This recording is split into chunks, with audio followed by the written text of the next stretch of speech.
He won a Grammy last night for the song I wrote about my trauma. The same song he told the world was his story. And the worst part? I was in the audience, clapping. I met Ryan at a tiny open mic bar in Nashville. He was that kind of guy who made everyone feel like the room dimmed when he looked at them. Charming, confident, hungry for something bigger. I was 24, a poet trying to find her footing, and he was a struggling musician with a voice that could quiet a storm.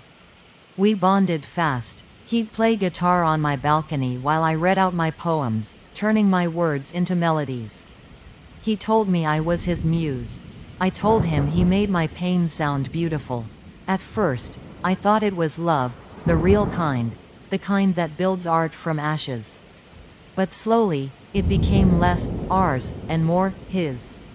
My poems started turning up in his songs. My heartbreaks, my words, were being reshaped, renamed, and sold at bars where he introduced them as originals. When I asked why he never mentioned me, he'd laugh and say, "Babe, you're part of me.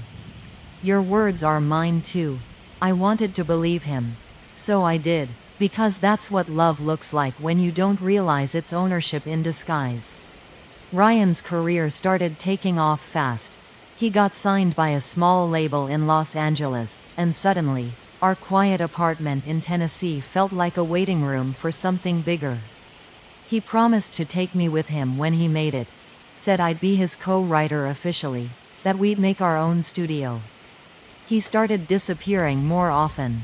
Studio nights, collabs, networking. I stayed behind, editing his lyrics, cleaning his drafts, sending him lines he'd forgotten. Every song that hit got closer to home. One even used the same lines I wrote about my father's death. I confronted him once, told him I didn't feel right seeing my grief become his art. He wrapped his arms around me and whispered, "It's our story. I'm just giving it a voice." And for a moment, I believed that. Because when you love someone, you confuse sacrifice for partnership. Then came the night he told me he'd written a new song, one he said would change everything. He called it December Letters. And I froze. That was the title of a journal entry I wrote about the night my mother tried to take her own life. But I didn't say anything. I just nodded, too afraid to break what we'd built. Or what I thought we had built. 3 months later, Ryan went on tour. I stayed behind, helping manage his social media. And then, one night, I saw it. A clip from his live performance. He was on stage in front of thousands, singing my story. Word for word, the crowd was crying. The comments called him brave, deep, a survivor. But that story wasn't his to tell. It was mine, my mother's pain, my healing, my words. And he was using them for applause. I called him that night, shaking. "Ryan," I said, "you used my story. You told everyone it was yours." He sighed. "Lena, it's just music. People relate more when it's personal. You don't get it. This is how the industry works." I told him he'd crossed a line. And then he said something I'll never forget. "You should be thanking me. No one would have cared about your pain if I hadn't sung it." That night, something inside me died, but something else woke up. I stopped crying. I started planning. I had access to his email, contracts, unreleased demos. All the files he left synced to our shared cloud.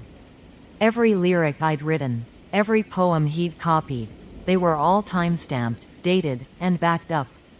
Proof that his songs weren't his. I contacted a copyright lawyer in Nashville. Quietly, we built a case for weeks, hidden under the radar, collecting receipts, text messages, drafts. I even recorded a few calls. Meanwhile, Ryan kept posting about his upcoming Grammy nomination, Song of the Year. Yeah, the same song, December Letters. When the label announced his nomination, I sent them the documents anonymously. Lyrics, poems, emails, all showing my authorship. And then I waited. Days went by. Then I got a call from his manager. They wanted to discuss authorship concerns. By the time Ryan called me, he was frantic. Lena, did you do something? They're asking questions. This could ruin everything. I stayed silent. Then I said, no, Ryan. It's just the truth catching up to you. The label froze his royalties pending investigation. The night before the Grammys, he showed up at my apartment.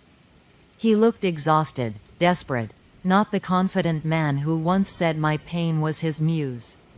You don't understand, Lena, he pleaded. They'll drop me. I was going to give you credit later. I laughed, the kind of laugh that sounds more like a sob. Later? You were going to give me later for the story that broke me? He tried to reach for me. I stepped back. You told the world my trauma was yours. You sold my pain for applause. You didn't just steal words, Ryan, you stole healing. He was quiet for a long time. Then he whispered, you'll regret this.